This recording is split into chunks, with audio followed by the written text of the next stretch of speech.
Hello everyone. Today we have an interesting SQL question to solve where we have this sales table data. It stores sale item prices on the date when the item was listed in the sale. Also, whenever the price is changed for any sale item, it again stores one record for that price change. So suppose this mobile was entered in the sale on 1st October with price 12,000. So there is one entry with for mobile with 1 October and with price 12,000. Now the price got reduced to 10,000 on 3rd October. So there was another entry with 3rd October and 10,000. Now the mobile price got changed again on 7 October. So there is another entry with 7 October. Similarly, you can see that there are entries for TV. So this is the storing only price changes. Now suppose we want the data for all the dates. We want date of each sale item for all the dates in this format, like for mobile from 1st October when it was listed to in the sale till the last date on which till the last date entry on 7 October.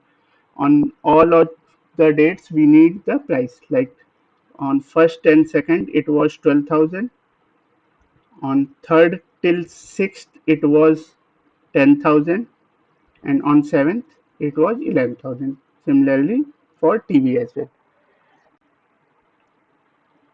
Now let's discuss what approach we will be following to solve this issue. So let's take this mobile item. Now we know the price is on 1st October is 12,000 and it got changed on 3rd October. So on 1st and 2nd October the price item was 12,000. So we need to write two entries with 12,000.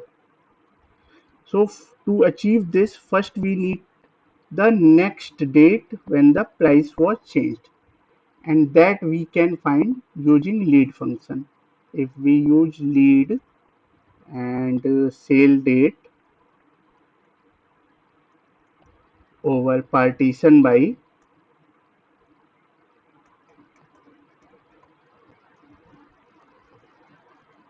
item and order by sale date, then we will be able to find the next date. For this row we will be getting here 3rd October. For this row we will be getting 7 October, and for this row we will be getting null because there is no next sale date as we are using partition by item. Similarly for this 6th October of TV there will be none. We need to handle this separately, so we will be discussing. So we have got this next price change date, right? Next price change date. What we can do now, we can simply subtract this next price change date with sale date, and we will be getting 3 October minus 1 October is 2, and here 7 October minus 3 October is 4. So now we have those value, that how many days this sale price was present. So we need to duplicate this rows. We need to like show this row two times, and we need to show this price four times in four rows with different dates, and that we can achieve using recursive CTE. We will be discussing how recursive CTE is implemented. So the whole solution is based on recursive CTE after finding this number of days. Okay. So now let's proceed with the writing the queries, and let's see how we can achieve this. Okay, so let's first discuss how recursive CTE is implemented. Okay, so let's take the simplest problem. Suppose you have to print 1 to 5 with a SQL. So how you can achieve this? The best some solution in Oracle, there is one concept, connect by level, but the same concept is in MySQL and in SQL Server is being used as recursive CTE. So let me first write this. So this is written as normal CTE expression, but with there is one additional keyword, recursive, and CTE as. Now we need to write from 1 to 5. Okay. So in recursive CTE there are two parts. One part is your first row, then what you do, you union it with the recursive call to get other rows.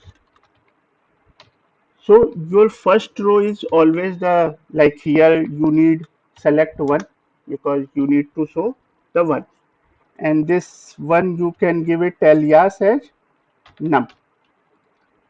Now you need union all to make the rows to make the this row with union with the other.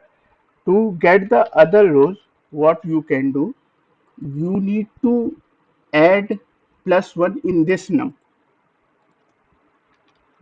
plus one, and from table you are going to use this CTE. So what it will do, it will first fetch this one, then it will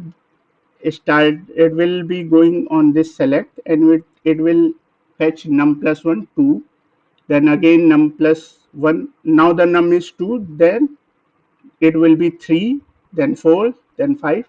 So you need a stopping condition, exit condition, that num should be less than 5, and just get the output of this CT. This is 1 2 3 4 5. There is one more thing you can add. If you want this, you can write this num as argument here, so it will show that this num is being used here and here. That is optional, you can also ignore this, but your the number of columns should be same as union. It is the basic criteria of union. Also the same name num should be, the alias should be present here, that alias should be used in the recursive call, and there must be an exit criteria, stopping criteria, otherwise this recursive call will be infinitive. Let's see what happens if we comment this.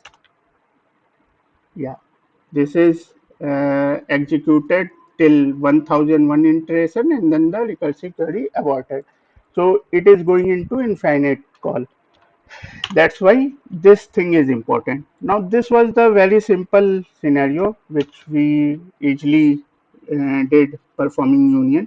Now let's move to a little complicated scenario. Okay. Now let's see, we have a problem where there are two tables. There are two columns. Uh, Suppose val and num, and this value is a and num is 3, and value is b and num is 2. Now what we need to do, we need to get the result as like this, uh, a 3 times and b 2 times. Okay, so this is also can be achieved using the recursive CTE, but here there are some thing you need to do extra steps. Let's see what we can do here. First we need to identify, write this recursive CTE, but here the number of parameters would be more. Here we needed just one column, so there was one column variable. Now we have two columns, so that is definite that we need two parameters, we need two columns. One is val and one is num. But here your exit condition was hard coded, like this 5 was fixed. But here we do not have uh, our exit condition is dynamic. Like for this A, we have exit condition 3, and for this B, we have exit condition 2. That is for different row is different. So we also need one other variable, and that we can call serial number. Serial number. Okay, so now let's write the query. So in the first row, what we need, we just need our val, and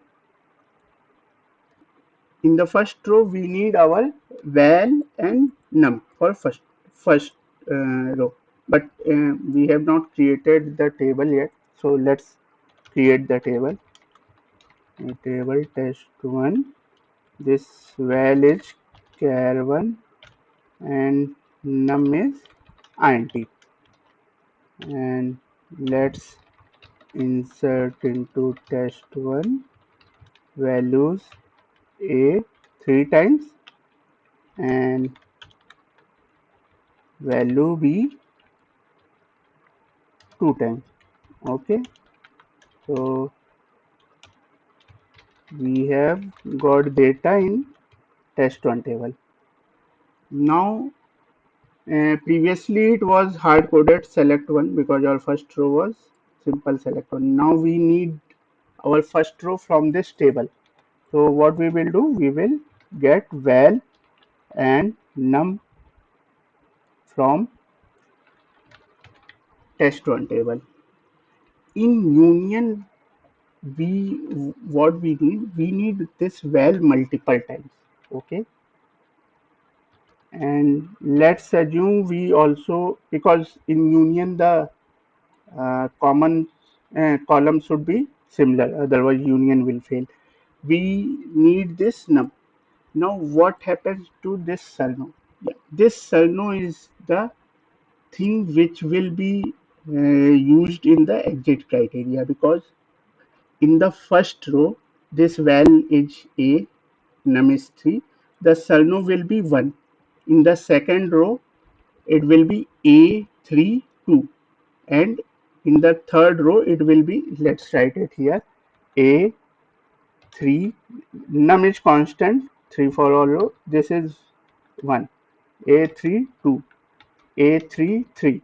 So this 1 2 3 is the Sarno, and this will be used in criteria, like until this Sarno is less than this, till that point we will be calling this recursively. So after this val no, our first row Sarno is 1.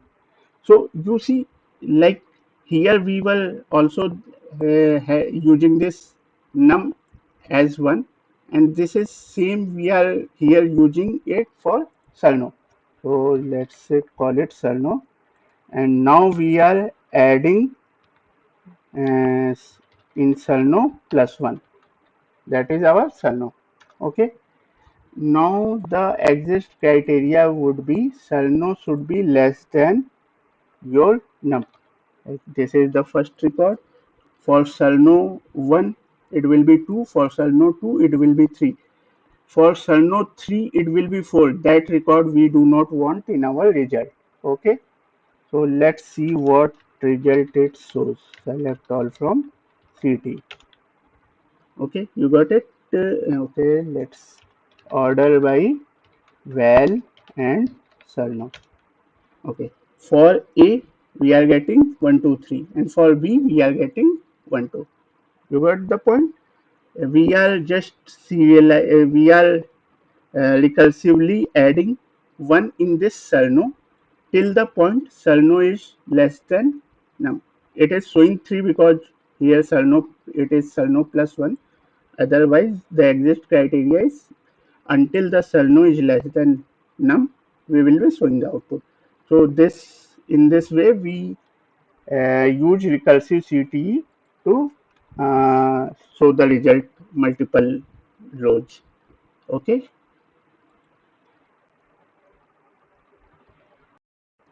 Now let's move to our final step where we need to get our result from sales table. So this is the our sales table data as order by s dot item comma s dot date. So sorry, what happened? Sale date. Okay. So first, our first step was we need to identify the next sale date that we can do using lead function. Okay. Uh, Simply what we can do from sale s dot item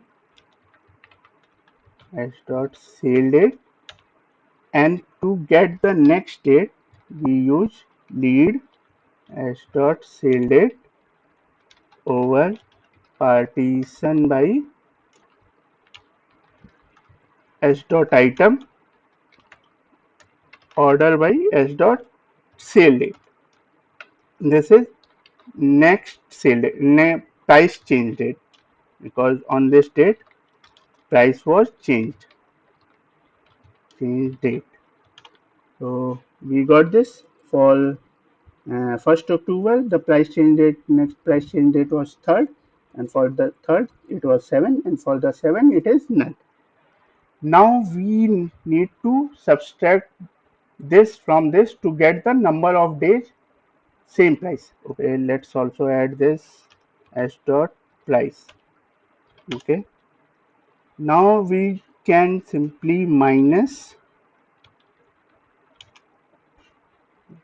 in the price change date minus this sale date, and this we will be considering as number of days same price.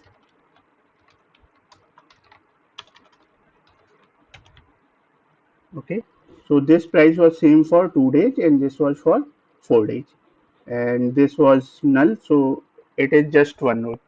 Now we need to simply use this above recursive method where we were replicating A 3 times and B 2 times. Here we need to replicate this 12,000 2 times, 10,000 4 times with sale date. So let's write recursive CT for this with recursive CT sales. Now here how many columns we will have? First the item is there, sale date is there, and price is there.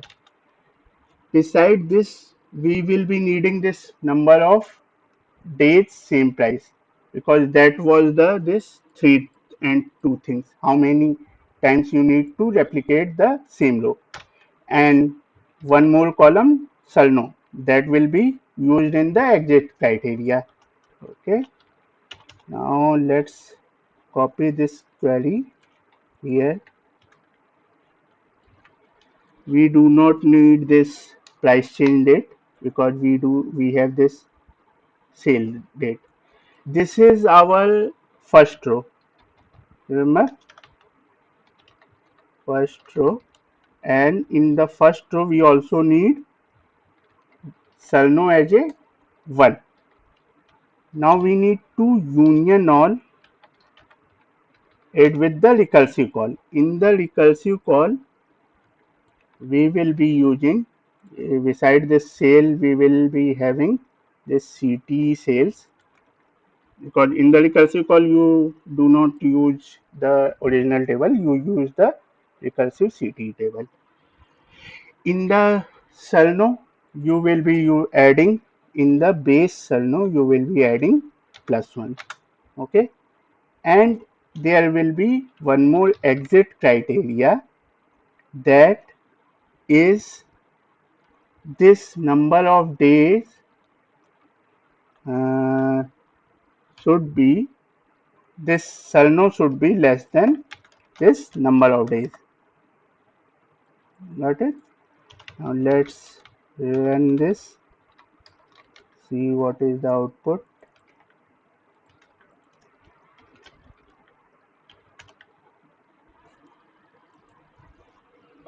uh, okay, we got this error. Okay, we do not need to use this again because this is recursive call. We forgot this as. Okay, now after this query we are getting, okay, let's write the order by c dot item and c dot sale date. Okay, here we got all the required things. These are the things we can ignore. Here our sale date is still not correct, that it is still showing the old value, but the way we were adding one into the cell, in the same way we need to add one for each row. Like in the recursive call, the one we are adding here, the same one we need to add in the sale date. Now our sale date is correct. First, second, third, fourth, fifth, and now we just need this item price and item sale date and price. If you see the output for first and second October, the price is 12,000, third till 6th 10,000, and on 7th it is 11,000. So hope I have been able to make you understand this recursive CTE concept, as this is very important and can be used in multiple scenarios. It is a little tricky at first, but you can practice it for some other questions. Thank you guys. Have a great day.